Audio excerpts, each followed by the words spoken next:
আসসালামু আলাইকুম, কেমন আছেন সবাই? আশা করি আপনারা সবাই ভালো আছেন। আমিও ভালো আছি আলহামদুলিল্লাহ। আজকে আপনাদের দেখাবো যে কীভাবে আমি ঝটপট পোলাও আর মুরগির রোস্ট রান্না করলাম। হুট করে মেহমান চলে এসেছে, না খাইয়ে কি আর বিদায় দেওয়া যায়? তাই কোনো কিছু চিন্তা না করে আমি দৌড়ে রান্নাঘরে চলে গেলাম রান্না করার জন্য।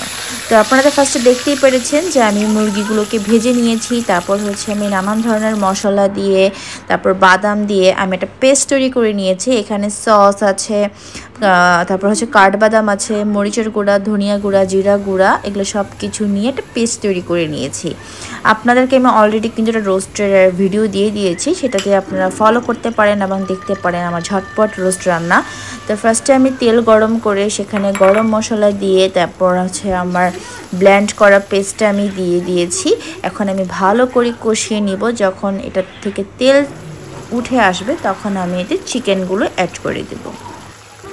একটু পরপর নেড়ে দিচ্ছিলাম, কারণ মশলাটা লেগে গেলে তখন রোস্ট আর খেতে ভালো লাগবে না। যখন আমার একদম গ্রেভিটা রেডি হয়ে যাবে তখন আমি এটাতে চিকেন অ্যাড করব। অলরেডি আমার গ্রেভি থেকে তেল উঠে এসেছে, এখন আমি চিকেনগুলোকে অ্যাড করে দিব। চিকেন কিন্তু আমি জাস্ট একটু লবণ আর একটু আদা রসুন বাটা দিয়ে হালকা করে ভেজে নিয়েছিলাম।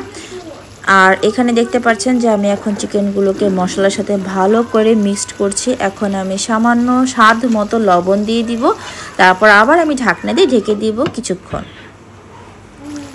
অলমোস্ট আমার চিকেন রোস্ট রেডি। এখন আমি স্বাদের জন্য একটু বেশি করে চিনি দিয়ে দিব।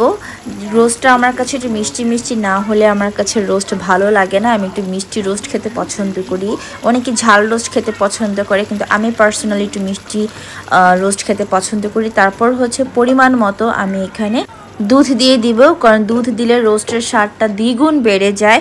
আমি একটু পাউডার মিল্ক মিশিয়ে আমি একটা লিকুইড মিল্ক বানিয়ে নিয়েছিলাম। আপনারা চাইলে কিন্তু বাইরের প্যাকেট মিল্কটাও দিতে পারেন, এটা আপনাদের উপর ডিপেন্ড করে। দেখেন আমার চিকেন রোস্টের লুকটা কতটা সুন্দর হয়েছে। পাশাপাশি কিন্তু আমি এখানে আমার পোলাওটাও রান্না করে ফেলেছি। আমার পোলাও আর রোস্ট একসাথেই হয়ে গিয়েছে। আপনারা দেখতেই পেরেছেন যে আমি ঝামেলা ছাড়াই পোলাও আর মুরগির রোস্ট রান্না করে ফেলেছি। কেমন লাগলো আমার এই রান্নার ভিডিও? একদম ঝটপট। যদি ভালো লেগে থাকে লাইক কমেন্ট শেয়ার করতে ভুলবেন না। যারা আমার ভিডিও দেখেন এখনও সাবস্ক্রাইব করেননি, ভিডিও শেষে অবশ্যই সাবস্ক্রাইব করে দিবেন। ভালো থাকবেন, সুস্থ থাকবেন। আল্লাহ হাফেজ সবাইকে।